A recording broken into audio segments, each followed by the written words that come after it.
প্রিয় দর্শক মন্ডলী, সকলকে মাহে রমজানের শুভেচ্ছা। এই মাহে রমজান আমাদের হৃদয়ের মধ্যে শান্তি এনে দেয়।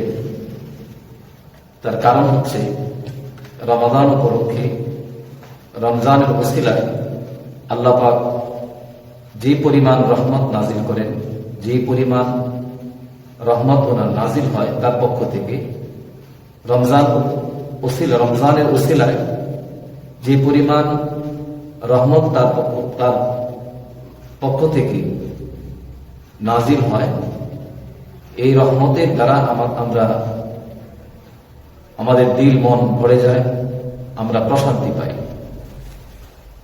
এই রমজানে উম্মতে মুহাম্মাদের উপর আল্লাহ তাআলা বিশেষ 5টি নিয়ামত দান করেছেন, যে নিয়ামতগুলো অন্য উম্মতদেরকে দান করা হয় নাই। এক, যে এই রমজানে রোজা রাখা অবস্থায় রোজাদারদের মুখের দুর্গন্ধ আল্লাহ তাআলার কাছে মেশক থেকে অধিক প্রিয়। 2, রোজাদারদের ইফতার পর্যন্ত তাদের দোয়াকে কবুল করা হয়। 3, শয়তানকে শৃঙ্খলাবদ্ধ করে রাখা হয়, ফলে সে রমজানের বাহিরে যে সমস্ত অন্যায় অপরাধ বান্দাদেরকে উম্মতে মুহাম্মাদীকে দিয়ে করাইতে পারত, সেগুলো সে পারে না। এই রমজানের প্রতি রাত্রে, রমজানের প্রতিদিন আল্লাহ তাআলা জান্নাতকে সুসজ্জিত করেন এবং তাকে বলেন, আমার বান্দারা শীঘ্রই দুনিয়ার কষ্ট দুঃখগুলো মুছে ফেলে দিয়ে তোমার কাছে আসছে। 5, আল্লাহ তাআলা এই রমজান মাসে শেষ রাত্রে রোজাদারদেরকে ক্ষমা করে দেন। এই 5টি নিয়ামত আল্লাহ তাআলা এই উম্মতে মুহাম্মাদীকে দান করেছেন, যে নিয়ামতগুলো অন্য উম্মতদেরকে তিনি দেননি। জান্নাতের মধ্যে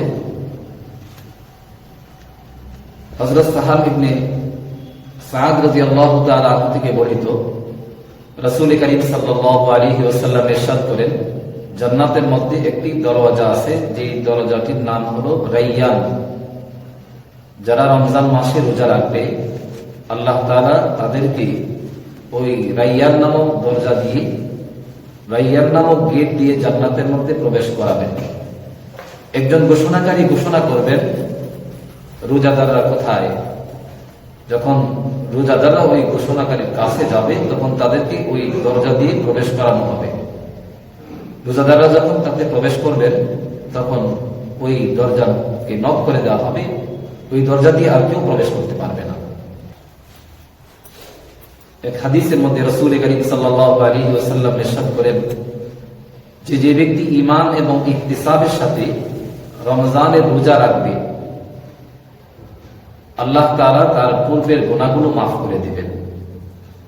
ঈমান ইহতিসাব বলা হয়, ঈমান তো রোজা রাখার জন্য প্রয়োজন, খুবই জরুরি। অনেকে ঈমানের অবস্থা ছাড়াও অনেক ধর্মে রোজার নিয়ম আছে। রাসূল করিম সাল্লাল্লাহু আলাইহি ওয়াসাল্লাম ঈমান, আল্লাহর প্রতি ঈমান, রাসূলের প্রতি ঈমান, আখিরাতের প্রতি ঈমান, এই বিষয়গুলোর উপর ঈমান রাখার কথা বলেছেন। তো ঈমানের সাথে ইহতিসাব মানে সওয়াবের আশায়। তাহলে যে ব্যক্তি ঈমান এবং ইহতিসাবের সাথে রমজানের রোজা রাখবে, আল্লাহ তাআলা তার পূর্বের সকল গুনাহগুলো মাফ করে দেবেন। আরেক হাদিসে আসছে, যে ব্যক্তি ঈমান এবং ইহতিসাবের সাথে রমজানের রোজা রাখবে এবং রাতের বেলায় সে তাহাজ্জুদ তারাবির নামাজগুলো পড়বে, আল্লাহ তাআলা তার পূর্বের সকল গুনাহগুলো মাফ করে দেবেন।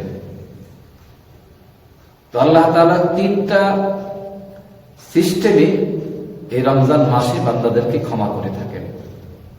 1 নাম্বার হচ্ছে, রমজানের শুরু দিক দিয়ে রহমতের 10 দিনের ভিতরে এক শ্রেণীর বান্দাদেরকে তিনি ক্ষমা করে দেন। দ্বিতীয় সিস্টেম হচ্ছে, মাগফিরাতের দিনে এক শ্রেণীর মানুষদেরকে তিনি ক্ষমা করে দেন, আর তৃতীয়তে তিনি আরেক শ্রেণীর মানুষদেরকে ক্ষমা করে দেন।